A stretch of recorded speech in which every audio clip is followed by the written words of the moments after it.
Qiyamət günü təkcə kafirlər üçün peşmanlıq günü deyil, bəzi möminlər üçün də peşmanlıq günüdür. Kafirlər haqq ilə mübarizə apardıqları üçün peşman olacaqlar. Möminlərdən bir qismi isə haqqı lazımınca müdafiə etmədiyi üçün peşman olacaqlar. Siz əgər oturub dərindən düşünsəz görərsiniz ki, İmam Hüseynin şəhid edilməsində Yezid qoşununun nə qədər rolu varsa, həmin qədər də süst möminlərin rolu var. Möminlər İmam Hüseyni lazımı qədər müdafiə etmədiyi üçün Aşura yaşandı. Hər gün Aşura prinsipi ilə yaşasaq görərik ki, bu gün də haqq və batil mübarizəsində haqqın zərbələrə məruz qalmasının əsas səbəbi batilin güclü olması deyil, haqq əhlinin süstlüyüdür. Sizə ən sadə bir misal deyəcəm. Ölkəmizdə yüz minlərlə dindar olduğu halda, İmam Xamneyi təbiin cihadını vacib bildiyi halda, niyə görə sosial şəbəkələrdə fəaliyyət baxımından cuhudlar bizdən öndədirlər? Çünki cuhudlarda olan yanğı bizdə yoxdur. Onlar hiss edirlər ki, məhv olmaq üzrədirlər. Ona görə də var gücləri ilə meydana giriblər.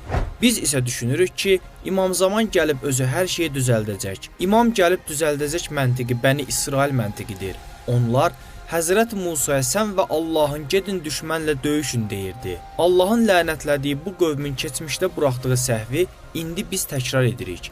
Ey İmam Zaman, sən gəlib düzəldərsən. Mən görürsən ki, gündə 10 saat işdə oluram. Qalan vaxtı da ailə, uşaq, dostlarla çayxana və s. Mənim axı vaxtım yoxdur sosial şəbəkələrdə bir dəqiqə girib haqq bir paylaşım etməyə. Mən bekar deyiləm ey imam. Sən gəlib özün bu şeyləri edərsən. İnanın ki, bəzən danışığımız buna bənzəyir. Özümüzü mühüm işlərlə məşğul bilirik. Dini müdafiə etməyi mühüm saysaydıq, onda vaxt ayırar və mühüm işlər sırasına daxil edərdik. Vəssalam.